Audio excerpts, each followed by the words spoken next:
This is Infection, the survival podcast, recorded live on Tuesday, November the 16th, 2021, episode 357.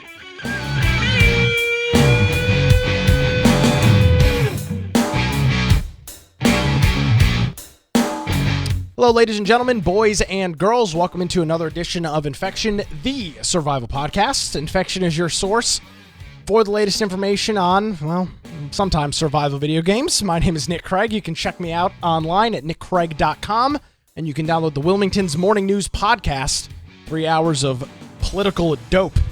That's how I'm going to refer to it, delivered to your device each and every weekday.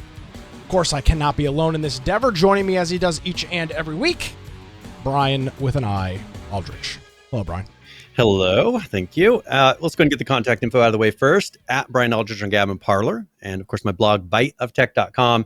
But most importantly, go to our website, infectionpodcast.com, and join our Discord server. There's a link for it on the upper right-hand side, and that's a free app. They have a web-based app, mobile app, desktop app, lots of ways that you can do that, and it's totally free for the most of the product. And so if you're interested in that, click it, and you'll be able to submit news to the news channel. We have a lot of different places you can hang out, ARC servers, all kinds of things going on. So if you're interested in communicating with us outside of the show, make sure you jump on Discord. We got a Steam group. We're still trying. Who knows? It doesn't ever send notices. We'll see. If you want to watch the video forms, though, we have a lot of live ways to watch live, and that's Twitch, YouTube, BitChute, and DLive. Now, if you want to listen to it, that will have to be after the show's done. At the lower right-hand side, we got all those audio forms of the podcast, a lot of different ways to listen and platforms to use. If you are going to be listening, I really encourage you to jump on the particular episode that you're going to be listening to and follow along, because we got links for videos and articles, tweets, whatever it is that's backing up what we're talking about. It's going to be in there. So if you're interested in that, listen. There's a player in there for video and audio, and then you can click on the links and check them out as you go. If you want to support us, there is a support option at the top. And then also infectionpodcast.com/support. You got Prime Gaming subs, Humble Bundle, SubscribeStar, Amazon. I mean, lots of different ways that you can support the show. And hopefully there will be conventions again where people are willing to stand around each other, and we can go to one of those. I didn't necessarily plan on talking about it, but since you brought it up, PAX East just announced they're going to be having their event. Not only, Brian, are you going to be required to show a vaccine to enter, you will also be required to wear a mask 100% of the time, which, without getting too far into it, seems to negate the whole idea of getting a vaccine in the first place. If everybody's vaccinated, presumably, nobody should be able to get sick from COVID. So not only is there a bullshit vaccine requirement, you've got to wear a stupid mask at the convention, which kind of defeats the entire point of going around talking, meeting people, and shaking hands, which is what you do at these conventions. So looks like we're probably going to just be doing a Vegas trip next year, Brian, if I were a gambling man, which is known to be the case in Las Vegas.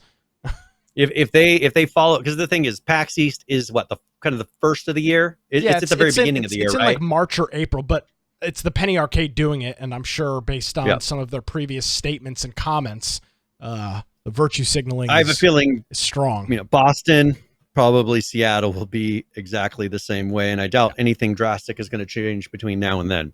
So, that's the thing. If necessary, we'll go do a Vegas trip. We'll go have fun and play some Pai Gow until everybody seems to figure out what's going on, and we can actually walk into places again without having to force vaccines and things on everybody that's helping us. With that whole thing is, I pick one or the other. You want to do a vaccine requirement? Not the biggest fan of it. Okay, but then don't require people to wear masks too. It's like, why require both? Pick one or the other, or don't do a vaccine requirement and require people to wear masks. Pick one or the other. I think we all know why they. I think we know why, because the vaccines don't seem to be working. Well, okay. That's why. So why have the vaccine? Why have the vaccine requirement in there? If it's not working, why place the requirement and why not make everyone wear masks? Well, that's because I don't want to get into it too deep. Yeah, we could go. We'll get kicked off YouTube. But I just found it interesting that PAX East coming up this year will require both. So we're definitely not doing PAX East. Maybe we'll do another event, or if not, I guess we'll have a couple grand. Hey, there may be it may open the door to another event. That is going to happen, because there could be a lot of issues. Yeah, we'll do an infection. I mean, our Infect your Las friends. Vegas trip will become the infection. Yeah, infect your friends. Come to Vegas. Yeah, we can. I'm sure we can That'll be our rent a infection con. ballroom in a Motel 6 or a extended stay in and have a nice little event. Some hot hors d'oeuvres for our listeners. Yeah, we can have host our own little convention. A Q&A panel with Brian and Nick, and it's just your wife and a couple of our friends. I mean, what could possibly go wrong? It would be great. It would be great. All right, moving on to some news. Got an email from, we're on the, Brian, we're kind of a big deal. We're on the press release list for a lot of big companies, Valve being one of them. Not everybody's allowed on that list. Got an email earlier in the week. Well, actually, it would have been late last week, now that I think about it, that the Steam Deck, which was anticipated to start shipping in late this year, supposed to be out around the holiday for the people that first got in. And I believe they had it up to spring of 2022. They had like batches that you could reserve. So they had like their first batch. Those people would get theirs by Christmas. The second batch, early 2022. The third batch, spring or early summer, whatever it was going to be. Well, Valve made an announcement earlier this week that their Steam Deck product, which is their new handheld, their Nintendo Switch, it's not even a competitor, but a Nintendo Switch-esque device, that they will not begin shipping in January due to the, quote, global supply chain issues. And the first units, global. You mean the California coast? Is that our apparently global supply chain issues? And now the first units will not be shipping until February, meaning that if you're in that reservation queue, if you didn't get in the first round and you got in the second, third, or fourth round, you very well might not be seeing this device until the late summer, the end of 2022, or even the beginning of 23. At this rate, short of any other issues too. Exactly. So they said in their press concern, release, and this is something we discussed last week. There's a danger in them just saying, "Oh, we're going to switch components to something that's more available." Yeah, that's not. I'd rather have them delay it than switch to something that's not tested, because they've been testing. I'm sure they've been testing this for a while. Well, they've got units in production. They've got units. That's what I'm saying. They have units that are running, so they can actually catch some of these hardware failures. Like, for instance, the Xbox 360's Ring of Death that they probably should have caught in production and testing. That I would rather not have that here, because I have an Xbox 360 in the garage that barely got used because the thing got a red ring of death, and I just never did anything with it. That would be one thing that would put a nail in the coffin of this product, is if it had those kind of issues. But maybe they're not so hard set on the hardware of it, right? But the software of it, if they can't get this device to take off, other manufacturers aren't going to make it, and that could be the end of the device in general. So they said they said in their press release, based on our updated build estimates, Steam Deck will start shipping to customers in February of 2022. This will be the new start date of the reservation queue. All reservation holders keep their place in lines, but dates will shift back accordingly. Reservation date estimates will be updated shortly after this announcement. So looking at the website now for the Steam Deck device in terms of when are these things potentially going to be available, as they say right now, Brian, for all of the units after Q2. That could be Q3. That could also be Q4. That could also be Q1 of 2023. So after Q2 of 2022 is when, if you haven't already reserved one of these, is again, after Q2. I don't even know what the hell that means. I mean, it's not even a range. Just put late 2022. Not before the summer is pretty much what they're saying. Yeah, exactly. So late 2022, holiday season 2022, and folks that jumped in early will get their units allegedly sometime. They'll begin shipping in February, which kind of sucks for Valve on a number of fronts. The big one being that they're going to kind of miss this holiday rush. And imagine this, Brian. You're a parent that knows your kid is a gamer. Maybe you went in and got one of these early reservations December of 2021, and you were going to just print out a picture of it and say, hey, little Johnny, this thing will be showing up in the mail in the next couple of weeks. And now you've got a little record scratch, and maybe, my birthday's in February, Brian, so maybe somebody's got one for me, but most people probably want their Christmas gifts in Christmas and not most likely February or March of next year. So they're going to miss out on And this holiday season, which is a big deal. Well, I'm really interested in seeing how this holiday season is going to be, because a disaster. I don't know that everybody even understands the level of the shipping crisis and all that, what it's going to have. Usually they're loading things, a month or whatever beforehand for Black Friday and getting all that stock in place, and then they mass sell it, in a couple days. I'll be interested to see how many stores are going to have a ton of product to do those kind of sales, and how much is going to be truly limited. It makes me a little bit nervous, still. It's a year and what later, and there's Xboxes that are still not on shelves. Well, that's incredible to me. Well, let's transition real quick over to PlayStation. I don't know if you saw this announcement this week, Brian, but Sony announced that due to component shortages and issues with components, that they have adjusted what they're planning on selling in terms of how many units they plan on producing in the 2022 fiscal year. They were planning on making about 16 million units. They've had to adjust that number to 15 million units next year. While that might not sound like a big number, 1 million units out of 16 million is not a small portion.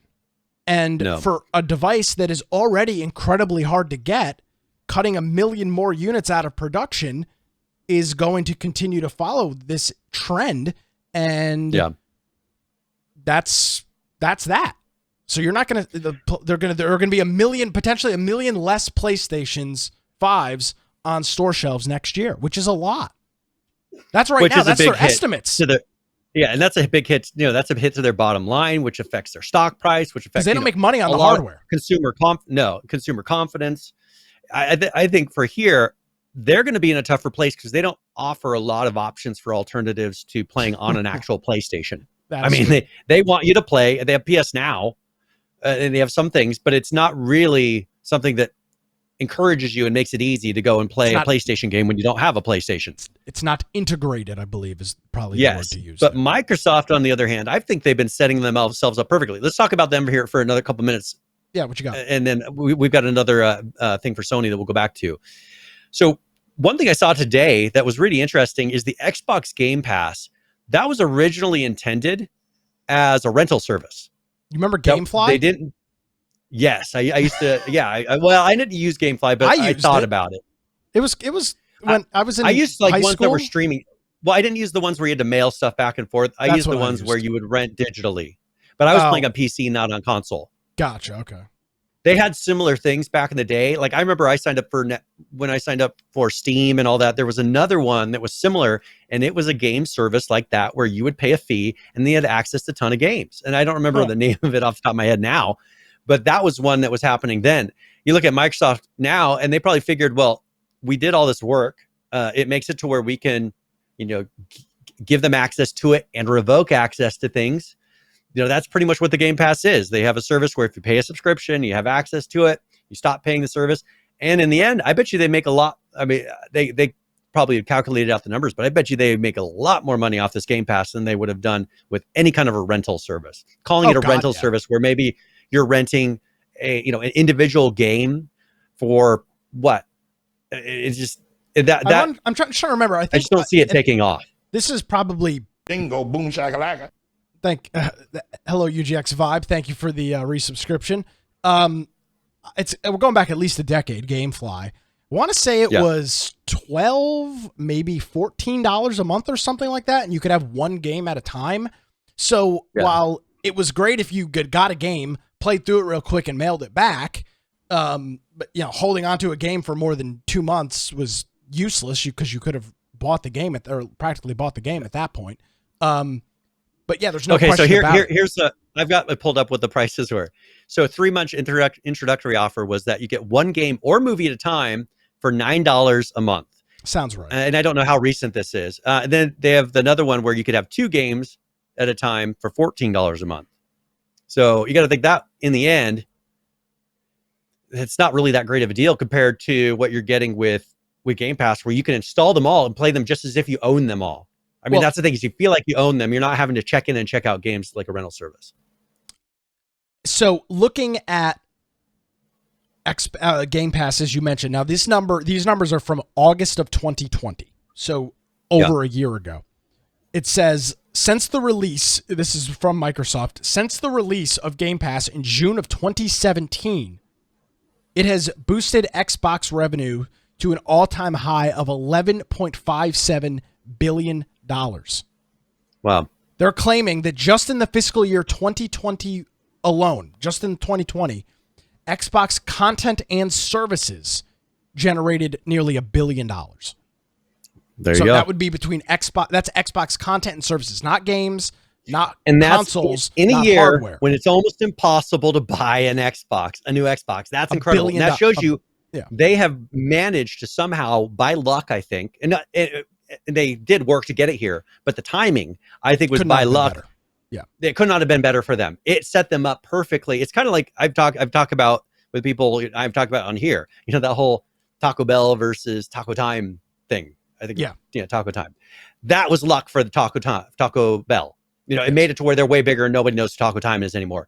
This is the same type of thing where you have this was perfect for them. They don't even need an Xbox to play all these games. Most of them you can play them on your phone. They offer streaming services. They made it to where the console matters less and less and less, which I think is going to be incredibly important in the future. Yeah, no question about it. So I that's the first time I'd heard anything like that. I can't imagine that a rental service would have been lucrative for. But again, you go back, Game Pass has been out since 2017. So this idea started maybe floating around in potentially as early as 2012, 2014, and that was a different era. You weren't streaming games. That was the transition to Netflix, right? Yeah. That was going from the old mailing of things back and forth, which was what GameFly does. Yep. To a system where it's all digital, and they match that they've kind of pretty much matched the Netflix model. If you look at it, yeah. Why not? I mean, it's they're the top video streaming service in the world, right? Probably paid streaming service. Paid streaming service. Yeah. Why not match the one? And they want to be a paid gaming streaming service or, paid gaming subscription. They matched them, and man, that worked. And I think that it's going to continue to work. So they have done some updates to the Xbox Game Pass, and they actually made a video, which I thought, usually they don't do an informative video for these things, but let's play that really quick because there's a number of things they're adding. And I figure, people who aren't subscribed to it might be interested in learning it a little bit more.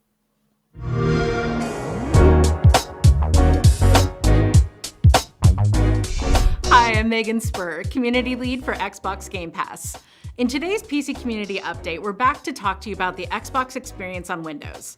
Since we launched Xbox Game Pass for PC and the Xbox app in 2019, which feels precisely sometime between 9 minutes and 87 years ago, we've made a lot of updates to the app. We've made it easier for you to find games that are coming and leaving soon, not to mention stocked the thing full of amazing games and made the download experience more reliable for all PC games, including a whole bunch that arrived on day one with Game Pass for PC. That's a subtle plug there. Today we're talking to Jason Beaumont, Partner Director of Experiences with Xbox, about some of the updates Xbox insiders will be able to test in the Xbox app on PC and what you can expect in the future. Jason, welcome back. It's been a minute since we've talked about the Xbox app and Game Pass. Yeah, it's great to see you again. So tell me a little bit about the updates that people are going to be able to test soon in the Xbox app with Xbox insiders. As you might know, we had some legacy systems we were working with. We had UWP games and all this stuff around delivery and installation. We made significant improvements to those systems. They were leading to some challenges for PC gamers with just updating their apps, downloading, installing, and especially modding games.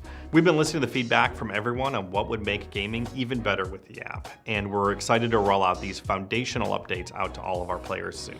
So what's the first thing that we're going to notice? We want you to be able to scripted. choose where your games install. So uncomfortable. Soon, It's just Xbox not a genuine insiders will start conversation testing at all. out, selecting what drive your game installs. Well, this is our community manager select too. where your You're supposed to default be good at folder talking. goes within that drive. They'll also find that download speeds of those games have improved over time, so it's even easier and faster to get to your next game. That's awesome.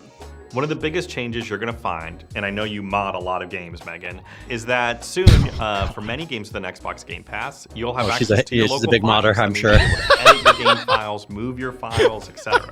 Shout out to the person who made the Mass Effect mod that turns all fonts into Comic Sans, by the way. That wasn't going to be the first mod that I chose. But in the Xbox app, you can look at the game details and you'll see if a game is moddable. Huge shout out and a big thank you to our Xbox insiders who will be testing these new updates. If you want to scope out the new updates and share your feedback before they release, join the Xbox insiders now. We'll put a link in the description for more details on how to join. But let's talk about another big update. I think more of our PC gamers with Xbox Game Pass Ultimate are going to be impacted by this one, and that's cloud gaming. Yeah, when you launch the app now, you'll see cloud gaming. This is a really cool experience for a lot of people. Check out my cloud gaming you don't need an walkthrough. You'll Xbox? see a link in the description below. You can't get an Essentially, our Xbox? Ultimate members now have access to play almost instantly the Xbox Game Pass library of cloud-enabled console games from within the Xbox app on PC. Exactly. This is great if you just can't get your hands on one of the new consoles and want to mean, check that's a out the huge great library of console streaming we games. have in Now, hold on a second. I need to pull this back because he just said exactly what the issue was. Hold on. Get your hands on one of the new consoles and want to check Bingo. out the great library of console games we have in Xbox Game Pass. And for people with older PCs. Or don't have a gaming PC at all. Or if you're on a work machine and playing games instead of listening to a meeting that should have just been an email. Yeah, I admit nothing. But seriously, it's also great if you're All on right, that was pretty PC, but fun. your friends are playing on console. This makes it really easy to play together. I've got one more thing to point out that isn't necessarily in the Xbox app, but I think for our early adopters of Windows 11 this month, they may want to know. Ooh. As you might know, with Windows 11, Microsoft implemented Auto HDR, a really cool feature that takes a lot of older games that weren't built with HDR and moves them automatically into high dynamic range. I've been going back and checking out some games, and it's crazy what a difference it makes. You're right, but what some people might find is that they want to play without HDR, or maybe that HDR is just too much for certain games. That's where an update to Xbox Game Bar comes in. We have a widget in Game Bar that will let you toggle HDR on or off. Or you can use an intensity slider to change how intense the HDR is within your game. I absolutely love that. I can totally see if you're feeling some nostalgia games and you want to go back and play, but the HDR just doesn't hit right with those games, so you just want to customize your gameplay experience. Now let's talk about some of the updates that are still coming this year or later next year. We're continuously working on updates for the Xbox app and Xbox Game Pass for PC. We'll continue to bash the bugs as we find them, but we have some things coming up that people will be excited about. First up is we're continuing to improve performance of the app, making it more reliable to download and play your games. We're absolutely not done yet. We keep listening to your feedback and work behind the scenes to make it even better. Next, we're reducing the friction for developers to bring their games and implement game features like cross-saves, achievements, and other benefits of our platforms. And we're making plugins for common engines like Unity and Unreal. Finally, we're still innovating. We're going to keep working to make this a great gaming platform for all PC gamers. We're all super excited to see the work being done by the team. My very last question though is, what are you playing now? I'm playing Psychonauts 2 right now. It's absolutely wonderful. All right. Okay, I don't care. So that first of all, where the hell's Phil Spencer, right? I mean, I thought he was the Xbox guy. Why is he not out here doing this? Why do they have why do they have two individuals who? I mean, don't you remember what he did when it was like, what wasn't it? Windows 95? Was it when he was up there screaming and yelling about Windows 95? That's Steve Ballmer. Phil Spencer's the Xbox. Oh, Steve Ballmer. Okay. Yeah, no. Phil Spencer's that's like right. is the Xbox guy. I'm not sure why he didn't do it. He's more normal, right? I haven't seen him doing anything too crazy. Well, he's a great follow on Twitter if you're looking for gaming stuff. Nice. So some interesting features coming to this, Brian. I guess I need to go ahead and get Game Pass Ultimate, and fortunately, I don't have to pay for it because I use Bing as my search engine, and I have 130,000 points to spend on the Microsoft Store. And let me tell you, if I head on over to the Microsoft Store right now, Brian, I can get 3 months of Game Pass Ultimate for 3,500 points, 35,000 points. Oh, that's nice. That's very nice. And that's a good deal. I mean, if you look at what you get in the Game Pass, it's becoming a better and better deal. And look at, I've said this before, I know, it seems like they're really transitioning away from that particular piece of hardware you have to own to play. And they've got the streaming service, which could be on a streaming device with a controller hooked up, right? That could be a light, it's similar to what streams your Netflix or any of those other streaming services. You could have a little device like that, and it's the equivalent of an Xbox. You can hook your controllers to it and everything. They can still sell some hardware, but you're not reliant on all this hardware shortage, and you're using a fraction of the parts to make the thing. And I think that that's going to be big. Plus, they're making it to where Windows 11 is going to have all the capabilities pretty much of the Xbox built in, and it's going to be, you can launch the Xbox app, and it's like you're in an Xbox running it, and you can launch games. I see them getting away from that dedicated hardware. They have already made their hardware more PC-like, and I think we're seeing that play out when all these games are easily now were Xbox exclusives that are also Xbox and PC now. I think that they've realized with this, they need to get away from hardware, which they weren't making money on anyways. Maybe accessories you make money on, but you don't make, a $60 controller you can make money on, but you don't make money that much on a $299 Xbox Series S. No, right? And it's not even you don't make money. In a lot of cases, this was for the Xbox 360 and PlayStation 3. They were losing money on the consoles for a long time until they sold so many units where the R&D cost was dealt with. Yeah, because the goal is, well, at least in, they still do it. You get people to pay for Xbox Live Gold and PS Gold or whatever the hell it's called. You get them to pay for that. You skim something off the top of every transaction that's done on the platform. So DLCs, game downloads, things of that nature. I would assume on retail copies, Microsoft has to take something from that. If it's in an Xbox box, they're taking something. Because there's licensing fees just to be on Xbox. I'm sure there is. And everything else. So they're just having. I think they're going to be transitioning to more of a publisher, distributor. I mean, they already are that, but I think they've realized that going and being that for the video game world, because it doesn't matter where you play it now. If they can stream, you could play, hypothetically, not that they'll ever do it, but you could play Xbox on a PlayStation if they install the app. Now, PlayStation is never going to add the app, but you could probably do it in a browser. I was going to say browser, If they have one that's Chromium based, that should work. I actually tried installing a thing on this, and it was pretty, like, it would let me do exclusive on, because I tried it in the Edge browser on there, and then I tried streaming something, and they let you do exclusive controller mode in the Edge browser on an Xbox. So like they give you a lot of ways to actually play inside your browser on an Xbox, which means you could do the exact same thing in a regular browser. If you take a Chromium based browser, all the plugins are that. I need to whip out my Wii, and no, I'm not talking about anything else. I'm talking about my Nintendo Wii, and play with and load up the browser on that I'm sure is not HTML5 compatible, and play with the little Wii controller. Try to do a little game passing with that. I bet you that would be joyful. I'm sure that would be a mess. I still have the Wii U. I mean, that thing. So do I. The thing dragged. Actually, that's not true. The Wii U is the only possession I own that I did not bring when I moved to North Carolina. Actually, I think my parents brought it down at this point. It's in my closet. Yeah, it's finally down here. It wasn't here for the longest time. Yeah. At one point, my mother's like, "I'm throwing this thing away, or you can take it." And I was like, "All right, I just bring it next time you guys come down here," because I didn't want it. Yeah, I can understand. It's just not the same, and it was a unique concept. But you could do the same thing with phones now, and you could do it many other ways, and especially with other devices like Valve, and them releasing the Steam Deck, they can do all those same things that they were doing on the Wii U. Yeah, and now, and the same thing with the Switch. You can do all those things. It was just a big clunky, but you got to think if this is 10 years ago. No, that was really not quite popular. that long, because the Wii came out in 2000. Maybe 8 years ago or something like. Yeah.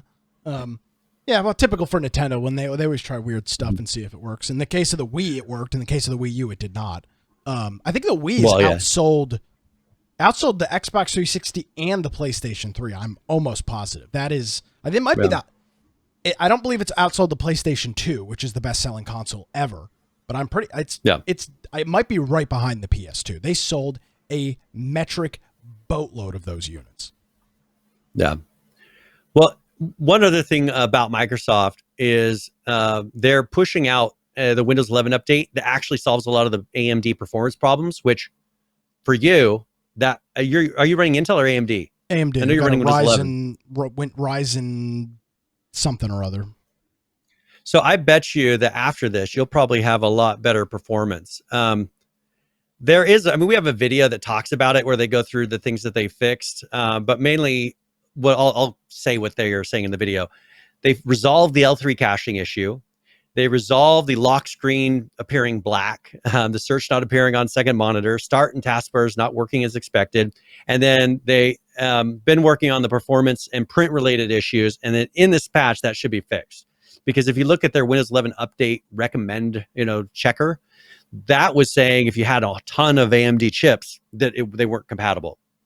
And so this should be fixing that. And this will be a big deal because AMD is a huge part of the market, and I wasn't ready to try installing it just because I didn't want to have issues when it kept saying that there were performance issues and I didn't want to find out if my chip was one of the ones that barely worked. Yeah. But I think now you'll start seeing people adopting it because there'll be, but that built-in chip that you have to have. I have one around here somewhere. TPM2. The TPM chip has to be a 2 point whatever TPM chip. A lot of the older computers have 1.2. There's a lot of limitations to this current test. And so I think once they start removing those limitations and letting people just install it, then we'll see what kind of bugs there really are. But with such a limited test window of people that have very specific hardware that can actually test this, I don't think we see all the bugs yet. I think they need to really open it up and just let people run it once they feel like the performance is right. They're not going to get rid of the TPM2 requirement. That's just part of their platform now. But I've been running it to have some of the features that they're wanting to have, because we've discussed. Remember, they want to lock down the file system.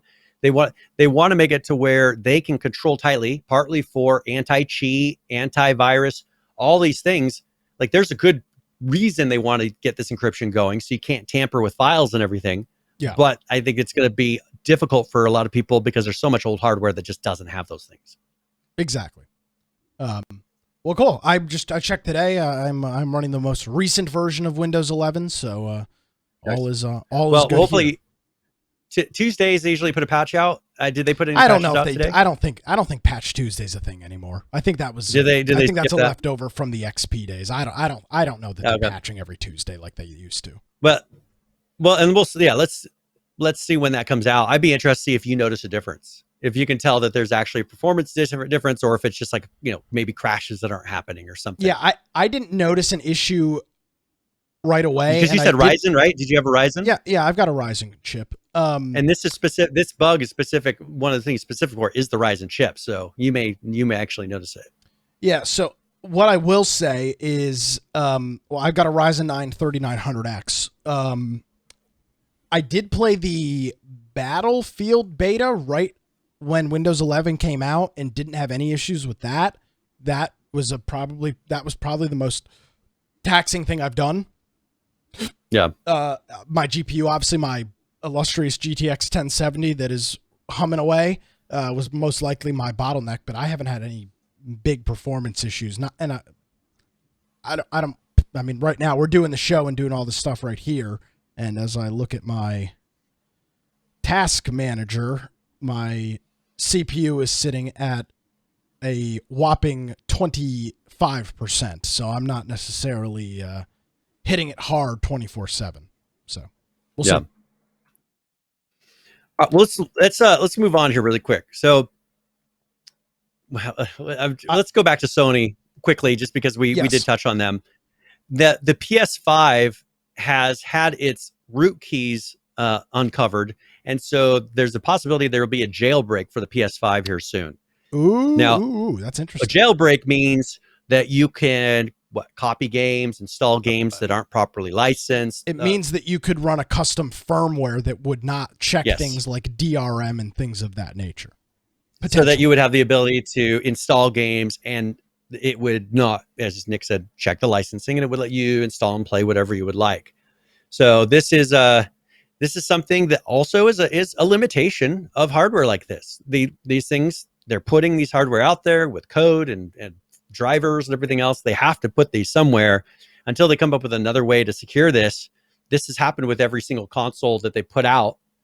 With all the Xboxes, there's been a way for you to put a chip in it and to install games without the licensing. Yeah, it's just, this has been a thing, and getting away from the hardware is probably the only way to get around it. Getting where you're streaming things or coming up with other ways. This is, I don't know how big of an issue it is now, but it used to be with the Xbox 360s. There was a lot of people putting chips in those.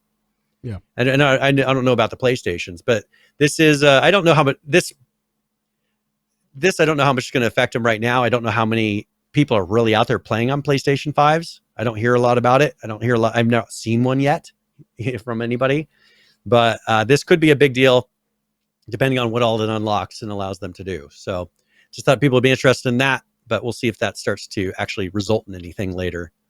Let's do you have a preference where we go? Yeah, I do actually, which I don't often, but I do, because this has been a saga that we've been following for quite some time. Activision Blizzard, all hell's been breaking loose over there. They somebody recently resigned, and they named their first ever woman to co-head Blizzard Entertainment. Her name was Jennifer O'Neill. She was in that position for 60 days, maybe not even 90 days, some very small amount of time. Not very long at all. And I think it was last week we covered that she reported that she was stepping down. And now we have got some more information about it, Brian. She is now claiming that she resigned due to being tokenized. Yes. Marginalized and discriminated against. So on the first claim of tokenization, hold on. She's the co-person though, right? She's like the co-leader of the company. Yes. But hold on a second. I want to talk about this claim tokenized. Of course she was tokenized. They only gave her that position because she was a woman, because of all this backlash. Okay, she's a woman. She checks off multiple boxes, and I think she realized this after she got in there. She's first of all a woman. She is Asian, and she's Asian American, but that culture. And then she's gay. So she checked off all three of those boxes. That's why they gave her the job. They hired me because I'm a woman, I'm an Asian American, and I'm gay. That's the reason. Okay. They probably just had her sitting in an office and not really making any decisions. She's probably like, this sucks. I'm here because check. That's pretty much it. And I think for her, I guess there's been a lot of people saying they demand that the CEO, the other CEO, Bobby Kotick, yes, that he resign. Of course, they've been calling for his resignation for a year. Oh, but they've upped it, and they've been doing walkouts. Now, let's show those really quick, because if you look here, there were more supposed shocking revelations, and now they're doing more walkouts. So this is Bobby Kotick. He said he once told an assistant. They're saying he once told an assistant he was going to have her killed. Oh, that's a little Joe Scarborough going on there, right? Wasn't Joe Scarborough on MSNBC one that was found with a dead intern in his office? It's a little Joe Scarborough going on there. Yeah, I'm almost positive. Yeah, when he was a senator. Yeah, that's great. So that's kind of. I figured they were trying to force him out so he would be the only leader. If a boss threatens to have you murdered, don't you think you should kind of contact the police or something? Yeah, yeah. You would think. That seems like it'd be a pretty serious threat and allegation. Now, what if he? Because there are people that say, "Oh, apparently he left a voicemail in 2006 threatening to have this lady killed." Now, I'll say a couple of things. First of all, if you're going to proof, there should be. Apparently, there was a voicemail. There'd be a voicemail, yeah. So first of all, if you received a voicemail that your boss was going to murder you and you don't call the police, then you're an idiot. Yeah. And second of all, why is this coming out now? This is from 2006. Yeah. Oh, well, now that there's a possibility of money. And that's the thing is if at that time someone threatens your life and you don't say a word, or at least keep a little evidence. I mean, if you threaten your life and you have a voicemail, save the voicemail for goodness sakes, because it might come back to help you a little bit later. Here, I want to read what she said, because she emailed an Activision lawyer to announce that she was going to be resigning. And here's what she said. It was clear that the company would never prioritize our people the right way. Now, the hell's that mean? Women, gay people, Asian Americans, who is our? What does our people mean? That seems like a pretty bigoted statement, if you ask me. Yeah, imagine if you said, "Well, our people, believe this." When you're talking to, that just would not. It doesn't go over well. No, but she said that they would never prioritize our people the right way, alleging she had been sexually harassed earlier in her career at Activision. and now she's what, second in command of the company? Okay, It's first in command. I mean, her and the other guy were heads of the studio. Yes, yeah, top of the food chain, and that she was paid less than her male co-head, Mike Ibarra.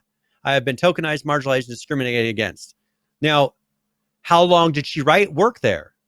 Just because you get paid less to somebody when you go to a company, it could be because they worked there 5 years longer than you, 10 years longer than you, and each year they get a raise. When you walk in, doesn't mean you immediately get the pay of everyone else around you. It's based on your qualifications, your experience, and how long you've been working at the company for a lot of times. Let me say this. That's what determines your pay. I don't know anything about this lady, and I don't intend to sit here and defame her character. But this, to me, Brian, just illustrates the fact that it's just never enough. She was promoted to the co-head of Blizzard. Blizzard and Activision is the largest Western video game publisher, developer, and company in the entire Western Hemisphere. Yeah. And she was promoted to top control, co-head of the studio. And that, I guess, was not enough for her, so she quit. So, I mean, she had the opportunity to make all these changes. She's saying, oh, early in my career, this and this happened. Well, how do you change that? As co-leader, you have the ability to make many more changes than any other way, especially outside of the company like you are now. I mean, if you truly were going in there to make a difference, wouldn't be just because you're frustrated about things that happened in the past, wouldn't that be your encouragement to then change it in the future? She's taken herself out of the game totally. Now, you know, if there's crazy things happening now, but I'm just not getting that from her statement. You know, she said very generic things, our people and all this. And then she talks about things that happened 10 years ago plus. So what happened today that made you step away from the company? And I don't get that out of what she's saying. I don't like the term tokenized specifically because in this instance, the claims from the employees were that they wanted individuals like Jennifer O'Neill promoted. So they promoted her, gave her the co-head position of Blizzard Entertainment, and now she's claiming that she's been tokenized. Well, or is it possible that she wasn't qualified for the job? She got in there and then found out it was overwhelming and she didn't have the ability to do it. That's another possibility. Who knows? All I know is that I don't. When you're put in a position not by actually working your way there, and you're put in there because, as she said, you're tokenized. That could be very hard. She doesn't. She may not have the qualifications to do it. But isn't what tokenization? Isn't that what the groups like the folks that have been walking out of places like Blizzard, Activision, like Riot, like Netflix? Isn't that what they're fighting for? They're fighting for tokenization. No. Well, they're saying you need to promote people. They don't want to be. Yeah, but they say you need to promote people that fit X, Y, and Z criteria. So by definition, you are tokenizing those people. No. Yes, but they won't admit so what's the problem? But that's truly what they're doing to the core is, okay, we need to put this person in this position so that they check this box. Oh, she's great. She checks 3 boxes all in one. That means we don't have to hire 3 separate employees to get that. This is the thinking. And this is what's really pushed away from the white male because they don't check any of boxes. And that's why you don't want to hire them. It's a crazy thing. And it leads to things like this, where she gets in there and realizes she's probably just up there, not really doing anything, or she's overwhelmed because she's not qualified. I mean, there could be other reasons because she didn't really give a real reason for leaving today. Yeah. She just talked about, we're being marginalized. Okay, you're the one who could change that. Oh, we're being tokenized. You're the one that could change that. Not anymore, right? You left the company. Unbelievable. Or stepped down. Yeah, this whole I think I said this last week. It may have been a couple of weeks ago. I am still convinced that Blizzard is going to crumble. I don't see any other way about it. This company is in an absolute free fall. They've been having walkouts and protests for the better part of a year. We've covered this in the past, and it doesn't seem it matters what they do. The woke mob doesn't ever seem to be satisfied. Okay, well, let's talk about that woke mob for a second. So we've got now, as of 5 hours ago, Activision Blizzard employees are staging a walkout demanding his removal. They did this 3 months ago, and 6 months ago. And so here's their tweet. let me make sure. Yeah. So they said, we have instituted our zero tolerance policy. We will not be silenced until Bobby Kotick has been replaced as CEO and continue to hold our original demands for third-party review by an employee-chosen source. We're staging a walkout today. We welcome you to join us. There's no way that you would have a review by an employee-chosen source, because then you could hire whoever you want to say whatever you want. That's not how it works. You have someone who's unbiased, which is what they were doing originally, is having a board that looked at these things. A third-party review chosen by the employee, that could be anybody who's willing to agree with you. So here is the statement from by the way, Activision Blizzard is a publicly traded company. So this idea that their employees have any say over this is ridiculous. Yeah.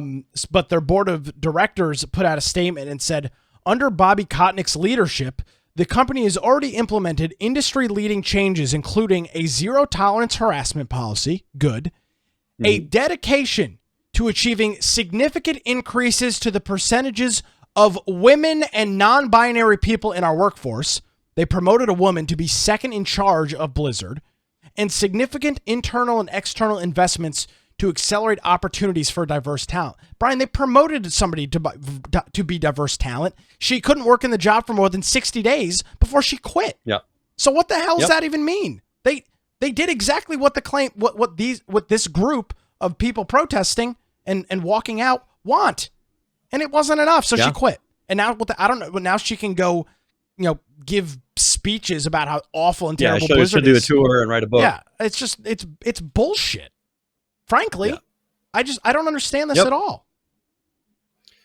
And I just think for them, it's going to get worse and worse. And the result, okay, one thing that they've been talking about in chat here a little bit, but Roblox is now, the company is worth more than Activision Blizzard. They passed them in value. You were wrong. They recently, so I'm going to pull up this tweet really quick, but this is Bloxy News. And they say, Bloxy News? Bloxy News. I mean, you're your source for Roblox News. The Roblox Corporation has officially overtaken Activision Blizzard as the most valuable gaming company in the United States. Damn. Roblox is the most valuable gaming company in the United States. Out of nowhere. Like, they've snuck up on it, but just by selling things to little kids. Who do you know that plays Roblox anymore? That's not a kid. I know my kids play Roblox, not me. They don't even play it anymore, really. Do you have an account? I think I probably have one. I have one that's created. But I don't have it installed anywhere. I've never played Roblox. I played it. I installed it when I was dating my now wife, just to have to see what the kids and have something in common with them. Hello, fellow children. Steve Buscemi with the skateboard. Yeah. So this is amazing. And if you look at what they've done, is they have created pretty much a mod platform that lets everyone else do the work for them. They create the thing that I've been begging for in other platforms that's more adult oriented, but create a system where people can mod into it easily and let them create their games. That's what they do. And that's the biggest gaming company in the United States. Like, we need to have another company do it and make something for adults, because if you make one for adults, that's how a lot of these games got created with Arma. Like, we need it. It's sad that we don't have anything like that right now, because I think there's a lot of game modes that aren't being discovered because your average person doesn't have the ability to make a game. And here they make it simple, where kids can make games. I'm looking at Activision Blizzard right now, their stock price. They are trading at the lowest number that they've traded in well over 12 months.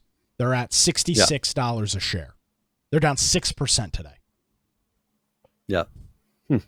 Well, might be worth buying. Well, I don't know if it's gone up in value. I don't know. That kind of makes it's a gamble. No, I don't think it's a gamble at all. I absolutely do not think it's a gamble. I don't see a solution forward for Blizzard besides them firing every single person that works for the company and allow a bunch of idiots to try and run it. And they'll figure out, oh crap, we have no idea what we're doing, and then the company will just fall into peril. Because Brian, that's the inevitable here. The goal is to just oust everybody that has any idea what they're doing, and replace them with people that check all the boxes. It's no longer based on qualifications. It's based on what box you check. And that will take down a company. Actually, that is taking down a company. What we've been saying for us a couple of years now is if they keep doing these practices, you're going to end up with a company that falls apart because it doesn't have the people that are qualified to continue maintaining the products that they have or producing the level of products that they currently have. And what's been happening with Activision Blizzard? They're falling apart and they can't create games that are stable anymore. Blizzard for the Blizzard part. Blizzard part is falling apart. Activision is still doing all Blizzard right. part. Blizzard is But that's what I mean. Debacle. All the Blizzard stuff has been their Overwatch is going downhill. WoW is going downhill. Their products are losing players, and they're not bringing new things out in them that are bringing people back to it, or bringing in new people. I just think they're in a really tough time, and I don't know. I bet you that they'll change names, or their products will be folded in under someone else on something else. I think see no hints of them coming out with a new WoW. They need to dissolve Blizzard and a just different turn it WoW. they need to dissolve Blizzard and just turn it into Activision. Yeah. Well, but that's the thing, though. Do they want to bring in all those Blizzard people? I can't imagine that they want to bring in the Blizzard people. Yeah, but they can give them their own rules. Do you want to bring in all those people that brought down a whole company? Yeah, I have no idea. All I know is that whatever's going on at Blizzard right now is not sustainable for any sort of company. No. And the constant nonsense, and I've mentioned this in the past, and I'll just say it again so that I don't sound like a complete disingenuous douchebag. Are some of these claims of misconduct and harassment at the workplace true? Absolutely. There's no question about it. I think every company, now it's not justifying it, but I think this is a thing that happens at every company. So the board, as well as Bobby Kotick, have put in measures, a zero tolerance policy and things of this nature to try and circumvent prior issues. And even with all of this, it's just not enough. I just don't see how they go forward. Yeah, I think they're in a very tough spot, and it'll be interesting to see over the next year whether or not they figure it out and they start to improve again, or if it just turns into a big, that pretty much the company has to figure out how in the world do we save the couple products that still have people playing them. Yeah. Well, speaking of trying to turn things around, Brian, we covered a story last week about Amazon's flagship game New Worlds and some of the issues going on with the economy in the game. There have been many questions about the rarity of products, people complaining that the products are too rare, other folks claiming they're not rare enough. And as of yesterday, Amazon Games has switched off the entire economy for the MMO after players discovered yet another duping glitch. So the entire economy for an MMO, which is I don't want to talk out of my depth here, Brian, but I assume the economy portion of an MMO is pretty important, a pretty integral part of the game. Yeah. Well, exactly. There are people that play these type of games just for the economy. They are gaming the system when it comes to the auction house. It's its own little game in itself. Plus, it's a micro game. You're working. Yeah, you're working to get resources so that you can purchase materials for raiding, for armor. That is a huge part of this. I mean, the economy pretty much is what an MMO like this consists of. There are things that you do to get resources to be able to play, and it's all about the resources. Here, they did. I understand them taking it down because they're trying to prevent the system being flooded with dupes and just all kinds of problems and having something that you can't recover from. Because we've seen it in other games where it gets overloaded and then things are worthless because this item that usually is very valuable, there's a million of them now and they're not worth anything, and it throws off the whole balance. But if you look at what they were saying, though, because they've been putting in things to block this and try to prevent, of course, shutting that down. But they stated that most of so 98% of the dupe items have been recovered, I guess, or what are deleted. Yeah, so they've been going through and purging these things.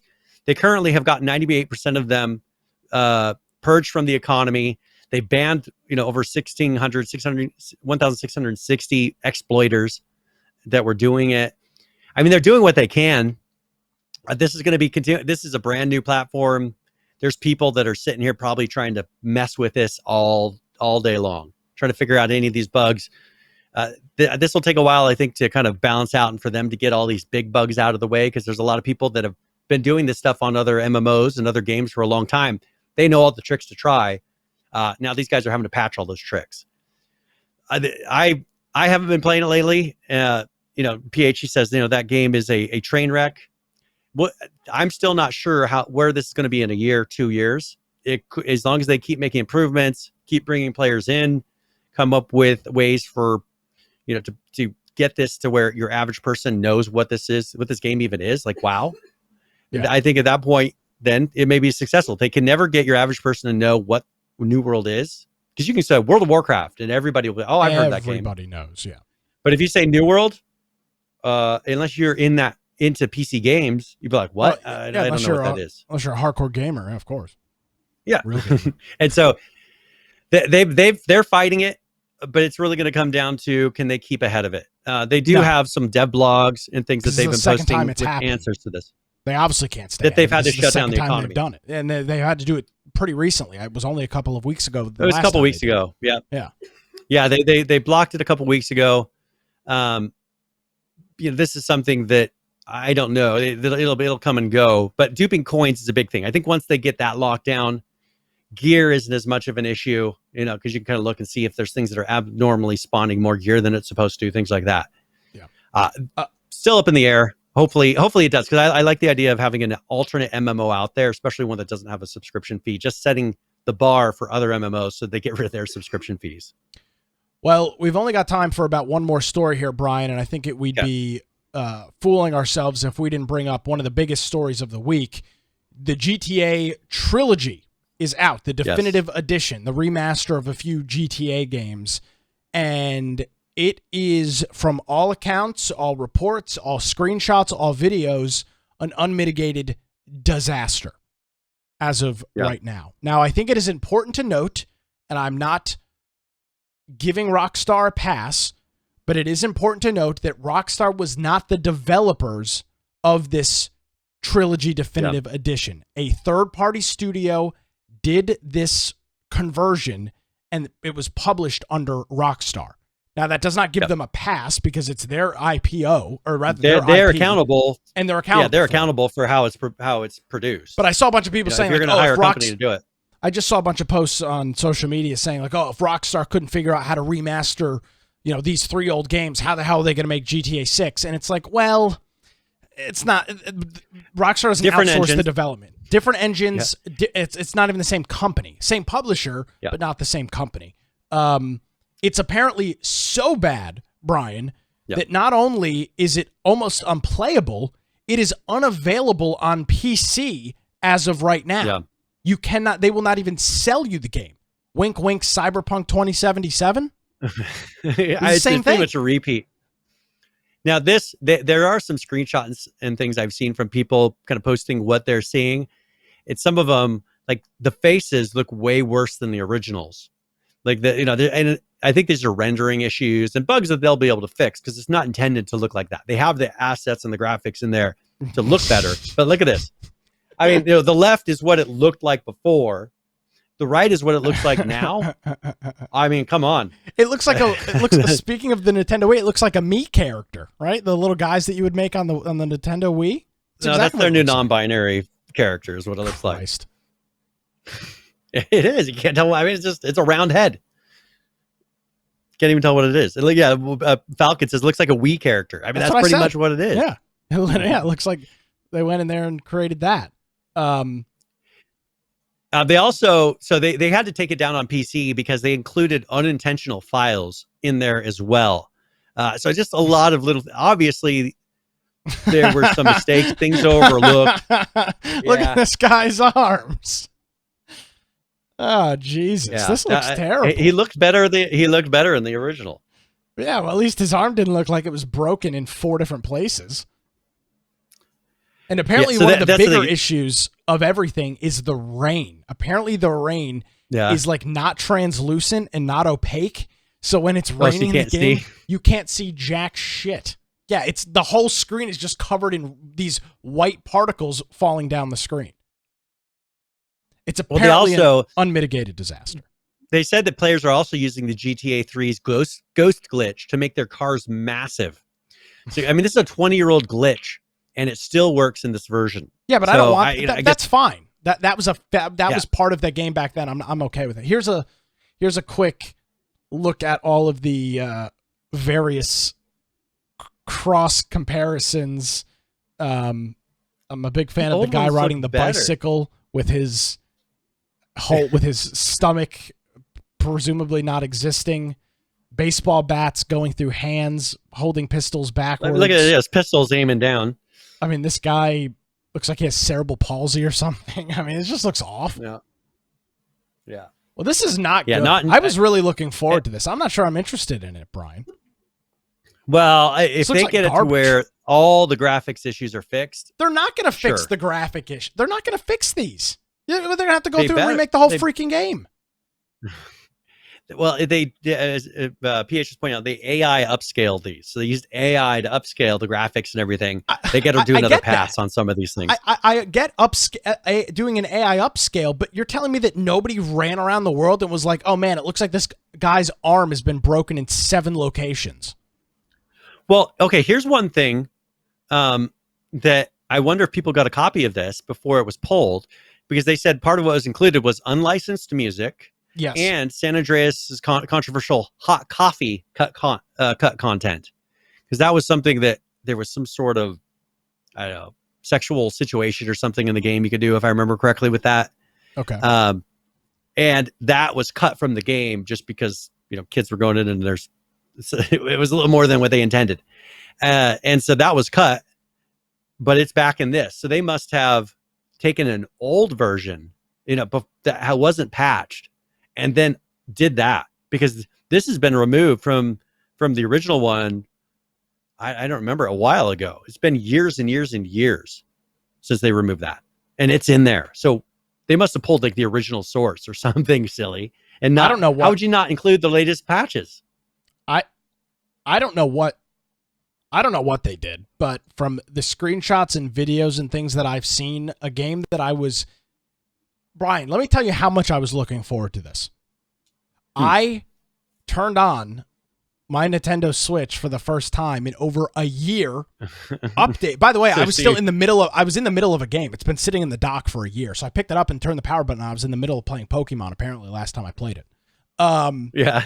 Did all my system updates and was like, all right, I'm going to get this game at some point. And then I started seeing the screenshots, invisible bridges, the map's not working, rain making it impossible to play.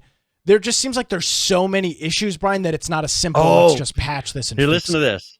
So PH in chat is saying, Digital Foundry finds that the HD remaster is actually made from the mobile port of the game and not from the original Xbox title.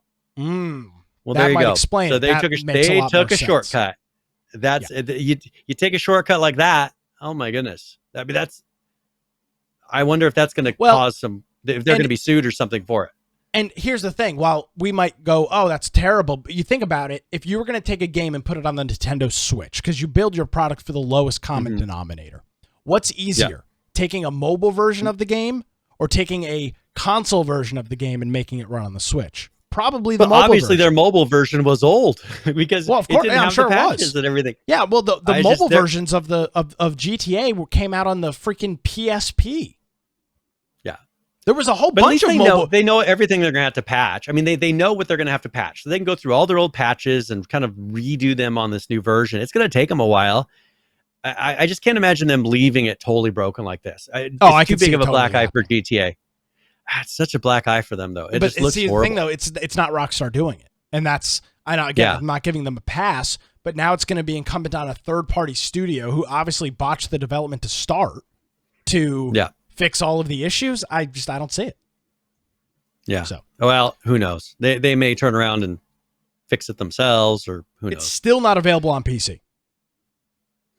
Okay. From what I understand. Hopefully they, and you can go check. I encourage people to go look, but I would wait. I wonder if the PC version versus like the Switch version, if there's a difference in that. If like the Switch seems to be better, and then when they try to upscale to huge resolutions of the PC, if it goes crazy, I just don't know if I want to spend the money and find that out. and have No. it be a mess. Nope. Hopefully, maybe a cheap, maybe a deep discounted Black Friday deal is the way to get the GTA Definitive Edition. All right. Hey, there's one thing I wanted to mention really quick. So one of our listeners, Tay, he has been working on a video game, and they're getting ready to release it in April of 2022. I figure people might be interested in seeing the Steam, but it's called Primal Dominion Aftermath, and it's a single and multiplayer action adventure game set in the year of the 90s. Featuring a fully fledged single player or co-op campaign and PvP and PvE game modes. So this is Tay. Some of you probably know him from Discord, but this is a game that he's been working on. I encourage you, if you want to go check it out, you can get into their alpha tests and things like that they have. You can request access and be in the play test. But I would encourage everybody, go request access to the play test, get in there and see what it's about. It's made under Unreal Engine, and he's been working on it for years. And it's about ready to release here pretty soon. So then that's a very big. It's difficult to get a game to this point. Most people don't who start, and so I wanted to mention it and make sure everybody knew.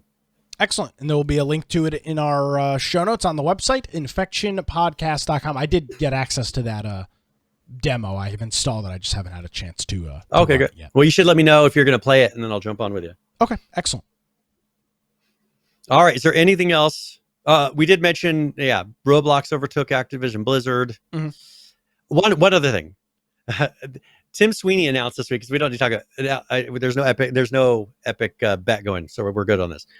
Tim Sweeney wants one app store for every platform, and he says probably in the metaverse. This is something that I've been mentioning. I think that we really should do. Buy the game once, buy it from the publisher or whatever, one store. And then you'd be able to play it on whatever device you want. And I think with the Xbox getting where it's at, I think that's becoming more and more and more of a possibility. That you buy, and Microsoft is more doing it, because you buy it, you can play it on PC or you can play it on Xbox. Yeah, you can't do that on other things. I think they're going to set the standard, and places like Epic, in their game store, they'll just sell, access to something that gives you on Microsoft, and then you can play it on whatever you want. I see this. I think this is the way it needs to go, because as you said with Skyrim or with other games, you own 5 copies of them eventually on certain games. And this, why? And because they're not really being changed. I hope that this happens. I know people don't, kind of roll their eyes, but I think that this is something that should happen, to where if you're buying a game, why are you buying it for the device you're going to play it on? Do you buy a DVD for the device you do? There are different quality levels, right? But you own the license to that film. You can put it on, you could copy it to your computer, you can do all kinds of things with it nowadays. They have it to where you buy it, comes with a code, you can stream it. I just think that's the way that video games need to go as well. Yeah. PH bringing up an interesting point. He says publishers will lose money. That's not happening. That's, I'm sure, a big. Do you think Microsoft cares? Well. They have this subscription service. I think that they're going to get away from the individual game sales and just go to a Netflix. Because how many people go out and buy DVDs anymore? I mean, I always see them in or Walmart at the 90 They're there. bin. Yeah. Yeah, who owns them? I mean, who's buying them and not streaming all their content? I just think that this is going to be an old thing anyways. I've got the weirdest story. I got to say this before we get out of here. I went to, I don't know if they have this all around the country. They have, you ever heard of Ollie's? I've heard of it, yeah. Yeah, so it's one of these places where they buy closeout deals and stuff like that. They just buy up bulk stuff. They were running a special on something I needed, so I went there and bought some of it. The lady in front of me was buying a DVD player, and I was like, "What in the hell?" Not a Blu-ray player, not an HD DVD player, a standard DVD player. And I was like, "Why the hell would you be buying a DVD player in 2021? Not a Blu-ray player." Buy a Blu-ray player that plays DVDs as well. You know what I'm saying? I was dumbfounded. I was like, who in the hell would be buying a brand new DVD player? You want to know what's really hard to get? It was a Sony. It wasn't like this was some VHS piece of crap. tape players, record players. Those things are hard to get nowadays. Getting a VHS player is hard. I fortunately have a VHS DVD combo that allows me to even convert from VHS to digital. I know. I had one and I donated it. And then a year later, I needed it for something. I was like, oh, I shouldn't have donated that because I didn't realize that they were going to be impossible to find. Yeah, PH. I'll pull it out in the post show. Yeah, you could record from VHS to a DVD. I could do that on mine. Yours did that? I think so. We'll look at it. Burner too? We'll look at it in the it was ridiculous. Show. All right. Hey, PH, I'm sorry we didn't get to the Unity news. We'll get to that next week. But there's some more stuff. We got a lot of stuff we'll cover next week. We got probably half a sheet of notes. All right, Brian, let's get out of here. All right. If you want to find me at Brian Aldridge on Gavin Parler, my blog, biteoftech.com. But most importantly, go to our website, infectionpodcast.com. Go to the upper right-hand side. Join our server on Discord. If there's a topic you think we're missing, maybe a game that's being released that you think we've missed, I encourage you to go and submit topics to the news channel.